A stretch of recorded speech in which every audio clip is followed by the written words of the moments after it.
Hello everybody, it's the Mad Hexer. Today what I want to do is, because I look back at some rules and things, you got to read these rules on things like Tobruk a million jillion times, and then you got to play things to figure out if you're understanding things. It's kind of like going to school. If you sit in a lecture and you listen to the teacher, you go, oh, I get this, no problem. I don't even have to do the homework. I understand it, it makes complete sense. But then when you go home and try it, you're completely lost. Same thing happens with these. So there's certain things I've seen, what I've done so far with videos I think is fine. It gives you a general feel, and it's all 85, 90% of it is correct. But I do, when I look back, I see things I did wrong. Or I see things that I want to try to show you, but when I make a sort of big, for me, scenario, I don't get to that point, just simply because the game lasts a certain amount of time, and I get to a certain point. Like that last one, I had all these cool things I want to try, like mortars and et cetera, et cetera. Couldn't even demonstrate them because they didn't get into the game. They either got destroyed before I got to shoot them, or they ended elsewhere. We did other things, and they just never came into play. So what I want to do today is have a little brief video on a couple of rules that I think need to be gone over, just to sort of smooth out any rough spots, and also show you some things I did wrong, so that you see that there's definitely issues once in a while. Ultimately, these games are your game, and you can really play them any way you want. However, you do want to keep as close as possible to how it was designed. If there's certain rules that you think are dopey, well then change them or don't use them. And by the way, the rules I'm showing you are picked and choosed throughout all of the scenarios. This rule book increases complexity and realism as you go through from scenario 1 to 8 or 9 or whatever it is. So some of these, like size of target, are from a later scenario that I've gone through, and I think, ooh, that's kind of a fun thing. But there's other things in that same scenario that I'm like, no. I mean, there's one, for instance, that talks about duels. So a tank can fire, hit somebody, and that person can't fire until their turn. You can't fire. Well, the duel means they can fire shell for shell back and forth until one is destroyed or they run out of ammunition. Great, but why would you use that? I suppose if you were a big bulky tank and you started a duel against a big bulky tank, that might work. But if you're like a little anti-tank weapon that's very small, like a 2-pounder or something, and you're fighting against a martyr with a big 75mm gun on it, you don't want to have a duel against that. That's dumb. So you want to retreat. I guess that's what it's for. But I don't see the purpose of that, for example, in how we're doing it. Anyway, so what we're going to do is show you a couple of things, and then sort of specific little pieces of information, and not really do a scenario today, but just something to get us started. First thing I'll say is, for example, dumb things I've done. Like the last little video on the supply scenario, it went pretty well, I think, but when I looked at it again, there's things I did wrong, like when you need to, where's this thing?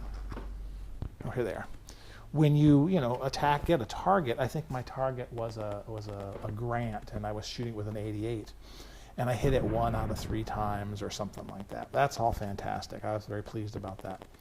The problem was that when I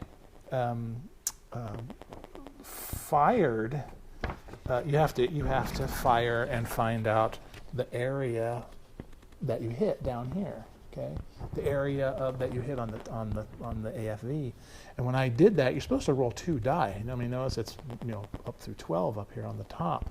I didn't. I just rolled 1 die and said, oh, they got a 6, and I saw what that was. And it probably wouldn't have made any difference in the total outcome, but it's just that little things like that, as you're going through it, you'd be surprised how many kind of silly mistakes you make, even if you've played it a lot. So point is, number 1, pay attention to when you roll 2 die, when you roll 1 die.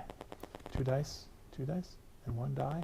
Anyway, 2 of the little squares or 1 of the little squares, because that makes a huge difference, right? When you're rolling the number for the probability of a kill on the table, when it says P3 or P2, you roll 1 of those little square things. So if you get your 2 or below, or you're below your 2, or 2 or below, then the vehicle is K killed. Okay, you don't roll 2. But like with the artillery, you roll 2 die. And that's why it's so useless to use artillery sometimes, because you hardly ever get a direct hit. So anyway, number one, pay attention to your die rolls. Okay? Number two, artillery. We're going to talk about some little things about artillery here in a second. But what I've noticed is off-board artillery is almost useless, except for a couple things we're going to talk about here now with some additional rules. It has to hit things that are only moving 2 spaces at a time, which means either infantry or a Matilda tank. There's nothing else that moves only 2. Infantry can move 1.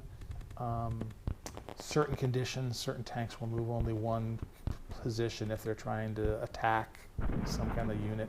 But those are rules that I haven't even really touched yet. In general, there's nothing you can hit. The other thing I didn't realize when I reread the rules is with artillery, we, forget my little additional rule, the Smith rule. But let's say you're raining down terror onto this particular tank or this particular gun emplacement. You got 60 fragmentation factors to put in there. You do 2 things. You roll for direct hit, and then you apply the fragmentation, and then you take into account what condition that target is in. Is it good cover, whatever. But the first thing you do is you roll 2 die for direct hit. The direct hit only counts if the target hasn't moved.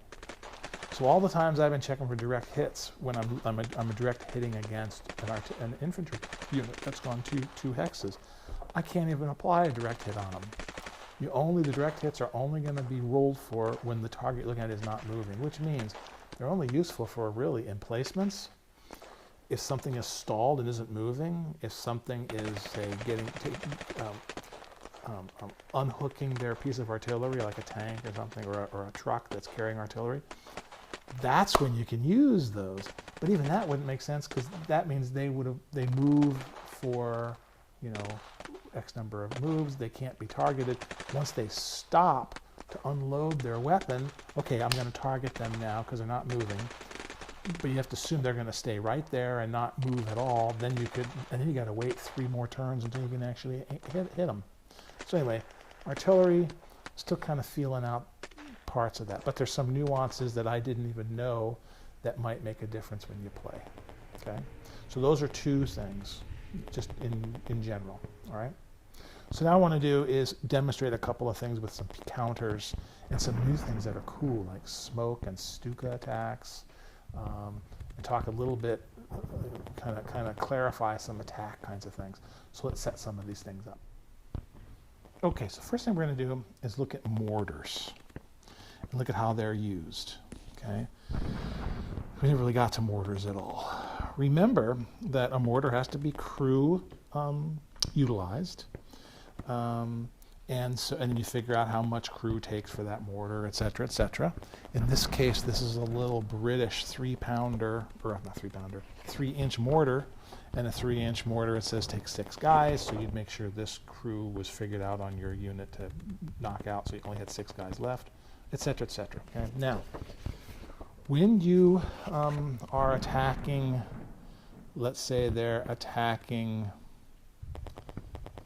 this pack 50 with this crew. Okay. First, you've got to attack the right thing, and these are onboard artillery indirect fire essentially. So they have special rules associated with that. So the first thing you do, so 2 things happen. Just like artillery, whatever fragmentation factors these have are going to rain down on these guys regardless of what happens, if you hit them or not. But these also, instead of having a direct fire capability where you roll the dice and see if they hit, like you do with off-board artillery, and you're looking at these direct hits. You don't use that table for these particular, for mortars. You actually do use this. And you use it just like you would ordinarily. Let's see, how far away are we? 1, 2, 3, 4, 5, 6. Let's see if we're even in range, because mortars are pretty weeny.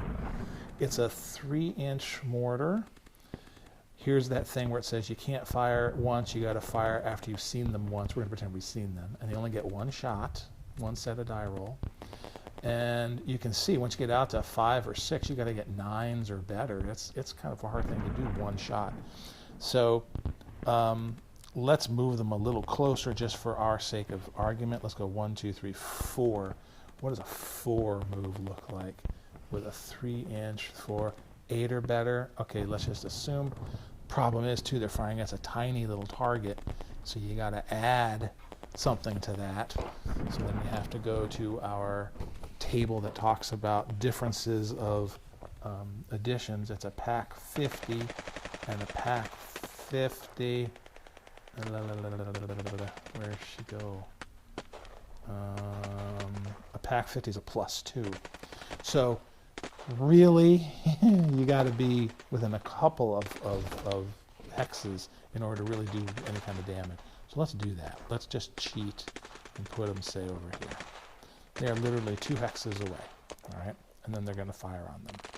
So 2 hexes away with a 3-inch.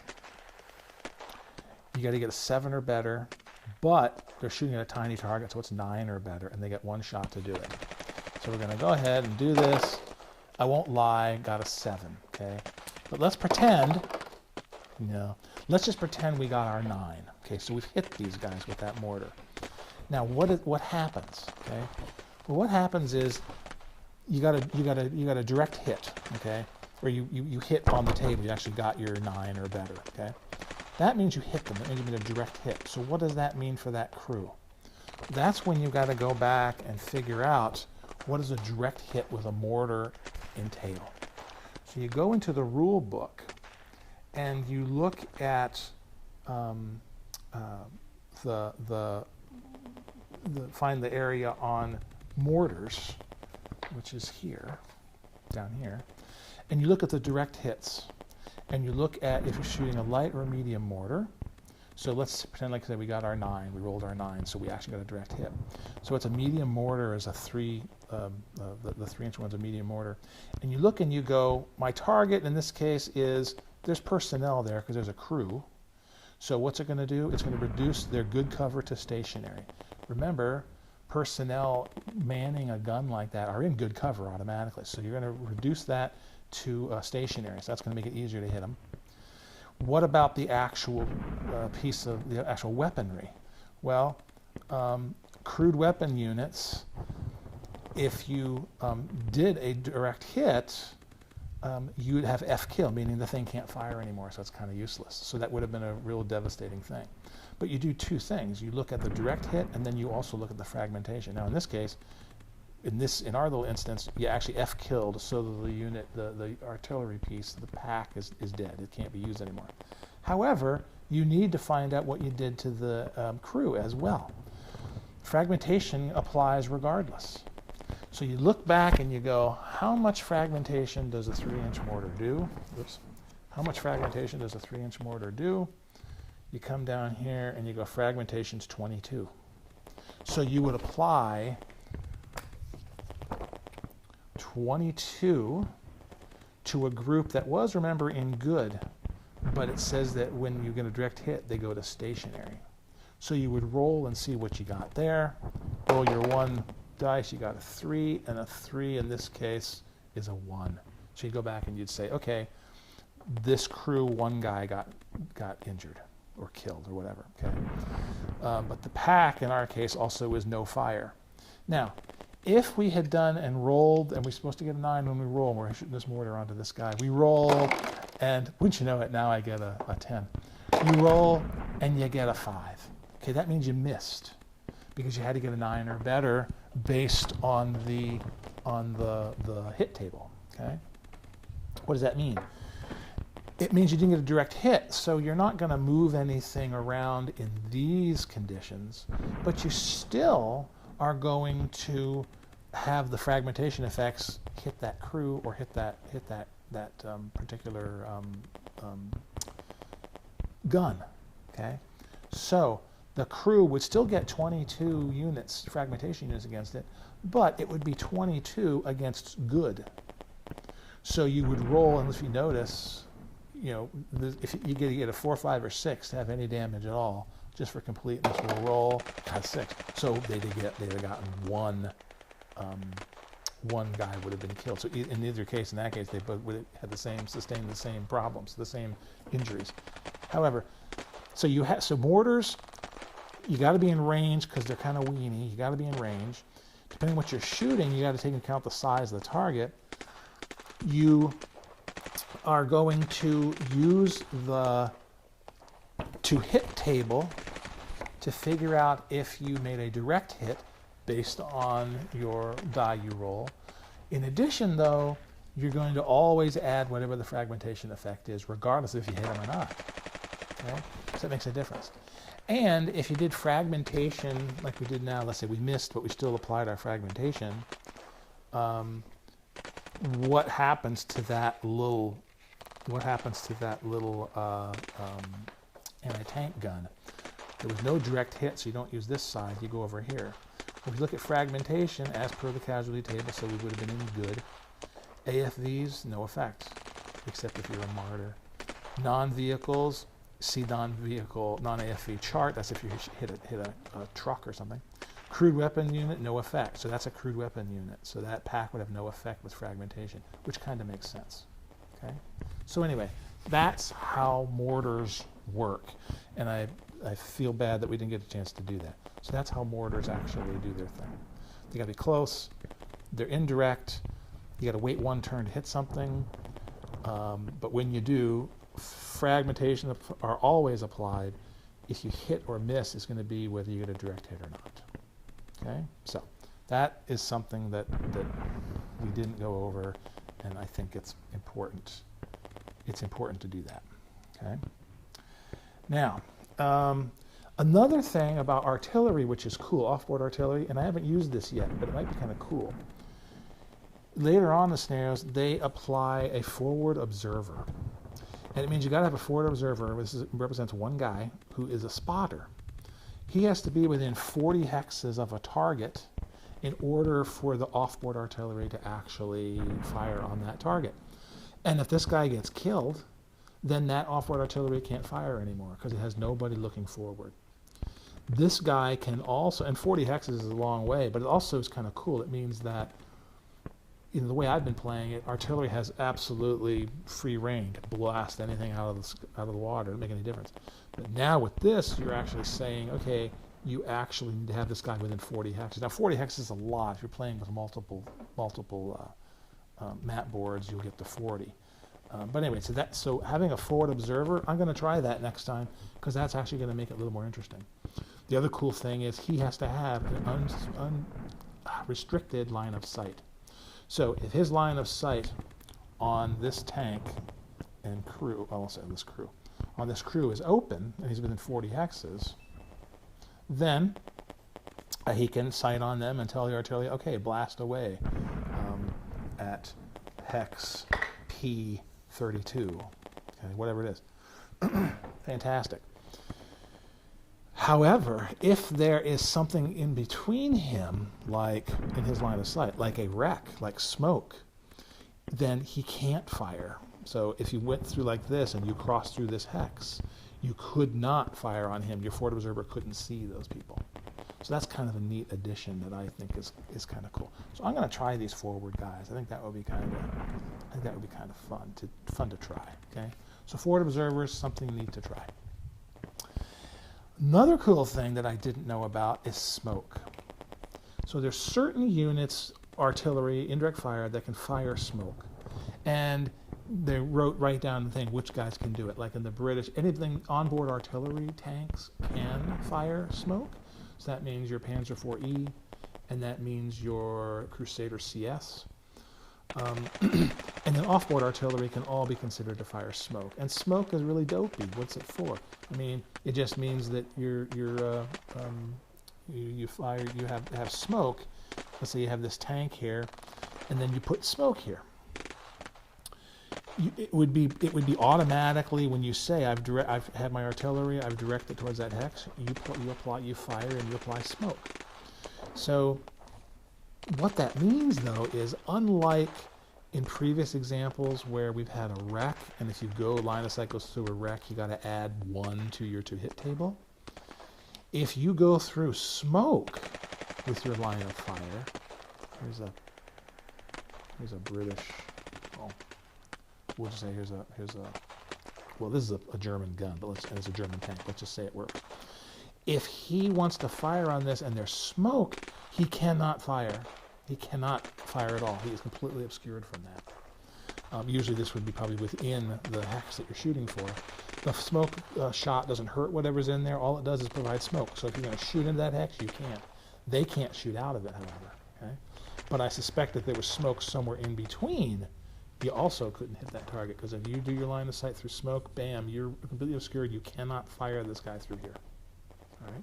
So smoke could be used to your advantage strategically. It's a good idea. The other cool thing, which I think is a neat mechanic, is off-board smoke. You have this large smoke thing, and the smoke lasts 2 turns, 2 full turns of the game. So you'd leave this up as smoke right there. The next turn, you would turn this over, and you got a little smoke, an itty-bitty tiny smoke. So that represents less smoke. It still impedes, but that means it's kind of neat. It's dissipation. So first there's smoke for that full turn, and the turn is only 30 seconds, remember. Next turn, it's down to that much. It still does the same thing, and then on the 3rd turn, you remove it. Okay. If you're firing, let's say, a mortar or something that can fire, I don't remember if mortars can, some kind of, let's say a tank, a CS, a Crusader, fires smoke. It's an onboard artillery. When it fires smoke, it only fires the small little smoke. So that means it's up for 1 turn, for that turn, and then the next turn you remove it. So start with this one. If you're off-board artillery, it's more smoke, and it lasts 2 turns, 1 turn, 2nd turn, 3rd turn, gone. On-board artillery, little guy on for that turn, doing its effects, pull it off after that turn.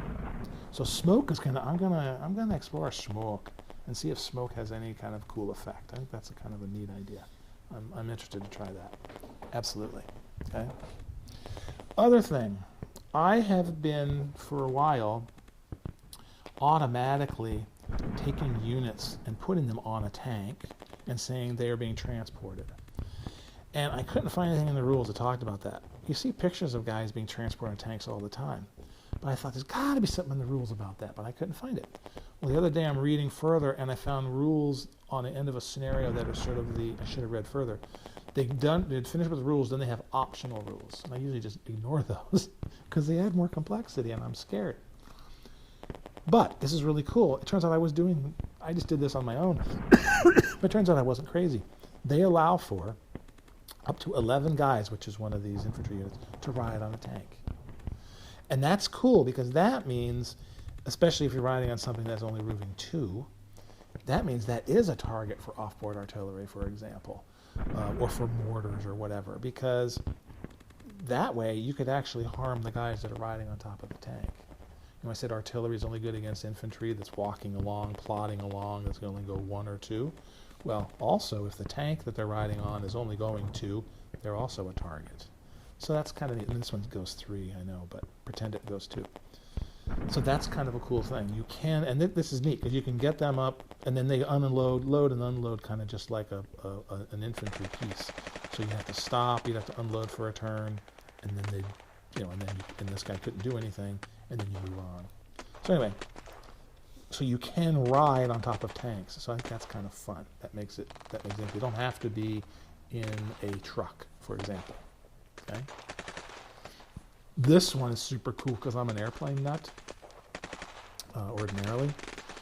Let's say you got a target here and you want to hit it with something. You can use a Stuka unit. Okay. You have to put 3 of these in, have to come in at a time, and then each of them can go for the same target or for individual targets. Each Stuka carries 4 50-kilogram bombs and 1 500-kilogram bomb, and they work like artillery, indirect fire.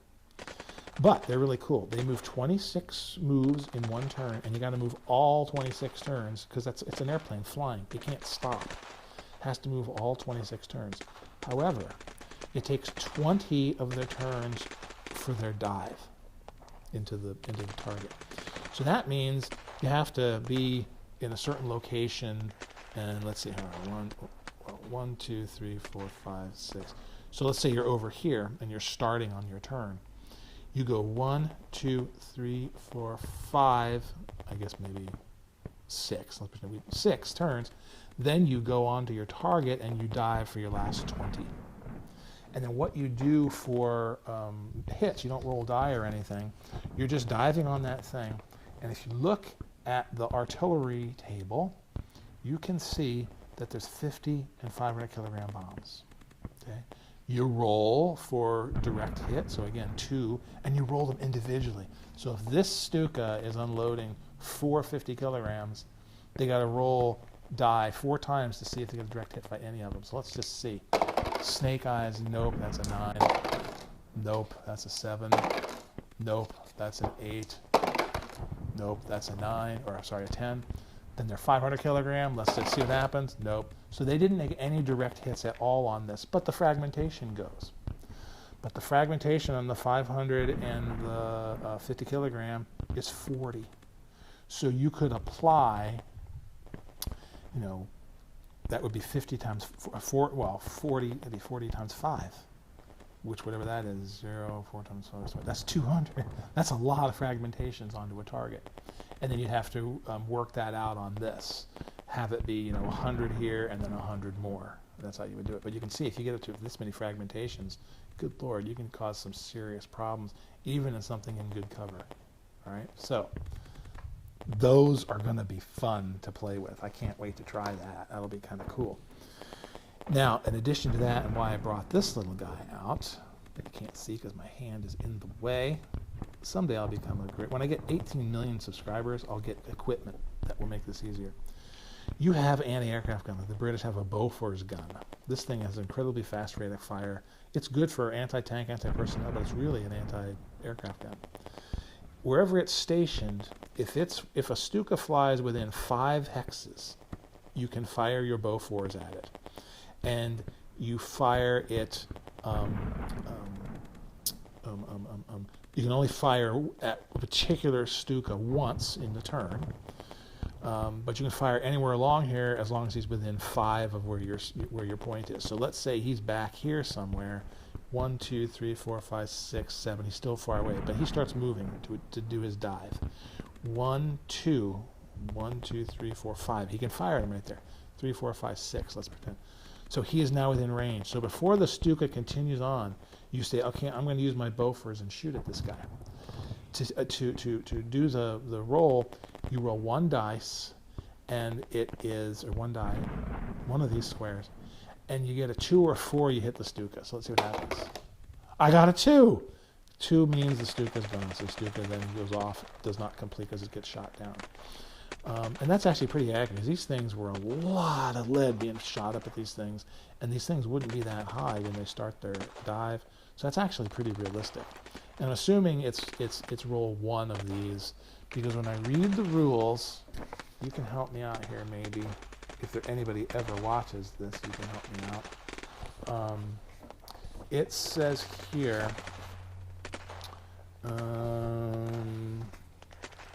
it says, where are my Stukas? Heavy crude, this and that. Stukas. When it gets to my Stukas and it talks about the Bofors attempts to shoot down within 5 hexes, it says anti-aircraft dice rolls are executed immediately whenever the airplane flies. A dice roll of 2 or 4. I assume that means a dice? A dice roll? Does that mean using 2 dice or 1?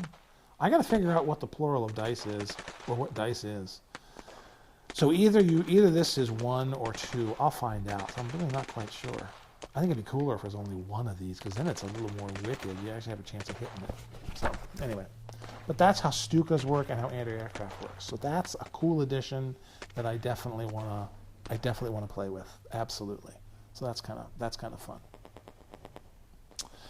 fun. Let's see. Artillery hit by, or not artillery. Well, basically things like this, and a crude weapon, hit by AP versus HE ammunition. Okay. If you fire AP ammunition and you hit this thing, you got to go through the whole process, add your +2 because it's a small weapon, and let's say you hit it, then this thing is destroyed and the crew is killed, apparently. Okay, that makes sense. This thing hit with armor piercing, blows up. These guys are going to be toast. Okay. If you fire HE at this, fragmentation has no effect on this. But then you have to figure out what happens to the crew. So you got to make sure. My point is, I did something on the last game where I was shooting at a quad, and it turned out to say, oh, no hit on the quad, so I just ignored everything. But I didn't look at what happened to the crew that was in the quad. So make sure you take into account what you're shooting at, what kind of ammunition you're using, and if it has an effect on either component you're looking at. So that's just an important thing. That goes also for things like trucks. So here's a little light truck with an infantry inside it. Okay, let's put that little guy. So he's inside that truck. So we shoot at that thing. We've got HE ammunition, let's say, and let's pretend that our HE ammunition is, let's put a nice big fragmentation on here. It's 27. So a martyr fires at it, let's just say. Okay, and let's pretend he gets 27 hits on this thing. What does that mean? That means you've got to say 27 fragmentation on him. So you would go over here, apply your 27. If he's in a truck, he's in assault position. So it would be using this table right here. Okay, you'd roll it. The other thing is, what does fragmentation units do to this light truck? That's where you look at this little table on the back of those, the big hit tables. I gotta find it. It's here somewhere. Here it is. That's where you use this thing and you look for AFVs. You know, if it was a direct hit, that's one thing. But here's the fragmentation factor. So you'd say 27 fragmentation factors on a light truck, M. That means he doesn't move anymore. So you take into account what you do to the vehicle and also what you do to the guys inside it. So just make sure you do that. I didn't do that very well. Notice that when you have hits from anti-tank rifles on these or non-AFVs, a lot of it goes to mobility and also a small chance that you actually destroy it. That's what the P's are for. 20 millimeters, more chance of killing things because a 20 millimeter is more powerful, I guess, than an anti-tank rifle, which is kind of a glorified 50 caliber, I think. I'm not quite sure about that. And then if you get anything above a 20 millimeter, so many of these little guns are bigger than 20, you can see it's a K kill all the way across the board on whatever vehicle you're fighting against. So this is a good table to keep in mind is my point. Okay, one more thing. We're almost done, I promise. This is the most exciting video ever in the history of gaming. In the past, what I've been doing is taking like a Vickers gun, and I put a crew with it, and I mark off how many men that is. That's fine. That's good. It turns out this is like a medium gun. It can actually be associated with an infantry unit, one per infantry unit. And if it is, the infantry unit, because I've been putting these onto trucks and transporting them, you don't need to do that. You can actually take this and say, okay, put it with an infantry unit. The problem is the infantry can only move one hex at a time because this is a heavy piece of machinery, apparently. So you can do that with medium equipment. Same with medium mortars. You don't need necessarily to have a crew guy, but you also got to make sure when you do that, and these guys take casualties, you got to make sure they don't go down past a certain number that's needed to fire that. The other, so just so everybody knows, the other thing is when you do things like melee and things like that, you got to subtract whatever crew is working with this guy. So this is going to be actually depleted because some of the crew are manning this. And in melee situations, you're in close combat, hand-to-hand combat, you're not going to be necessary to fire this machine gun. So take that into account as well.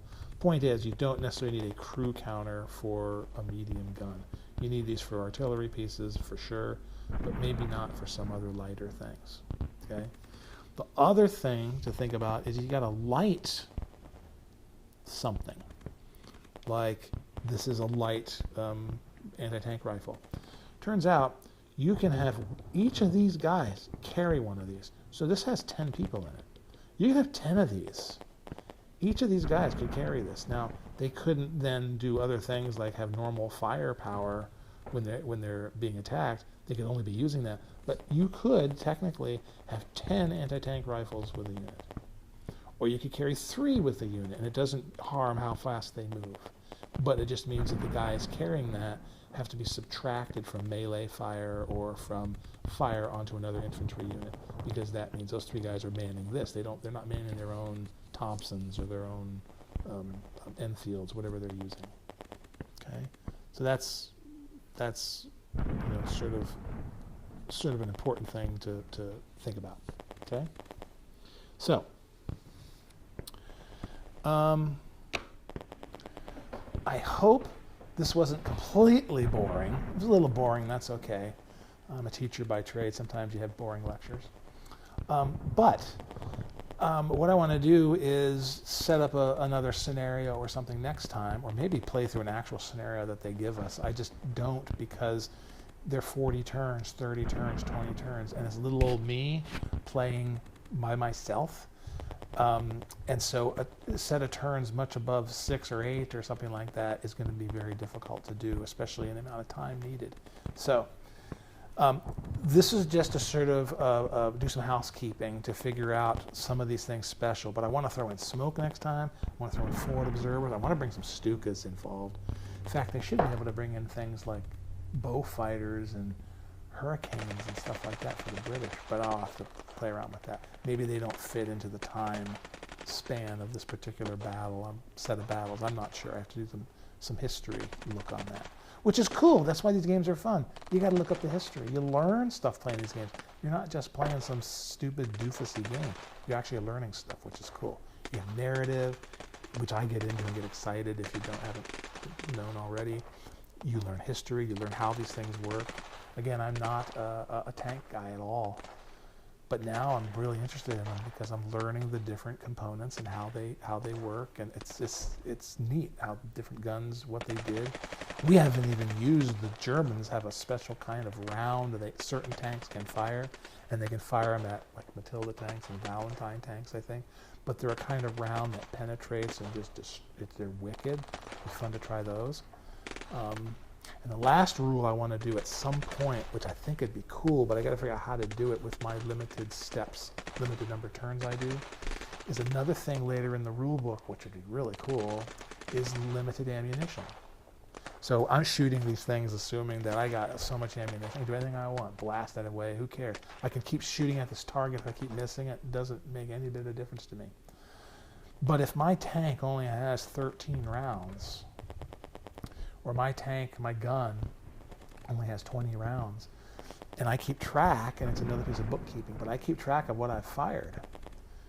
You got to be careful then. It's like, mate, should I shoot this thing? Is it worth it? My chances are, 1 in 50 to hit this thing. Do I spend my ammunition on that, or do I wait until I'm closer or until I have a different angle, whatever? So I'd like to do that as well. So that's where, when they layer things on this game, it becomes really interesting and very realistic. And some of the complaints I had initially of the game go away, because if you just read all the scenarios and try to, but you got to do it slow because they are painful. But as you do them, when you look back, you're like, wow, size of the target's making a difference. Forward observers for artillery makes a difference. Smoke is cool. You've added Stukas. I can now put guys on tanks and transmit them. I can unload and load infantry or guns, all that stuff. I've got my hedgehogs that give me good or full cover. All those things allow you to make the game even better, and it gets rid of some of the complaints like the board is just really boring. It's not boring. It looks like desert. There's nothing out there. So anyway, I'm kind of an advocate for this game. I'm sorry, but it's so much fun to play. And so next time, if you're still around, we'll try to play an actual small scenario again, adding some of these extra things, and then me trying desperately to keep the rules straight so that I don't mess up. Because as I'm playing, I get excited and doing stuff, and then I forget to do things. So if anybody does watch these, please chime in. Tell me where I've messed up, because that might help somebody else who actually wants to play these games. Okay, so thank you for watching, and until next time, I guess I always come up with something stupid. Everybody does. Keep rolling your dice, or I don't know. Just keep having fun and exploring these games. How about that? See you later.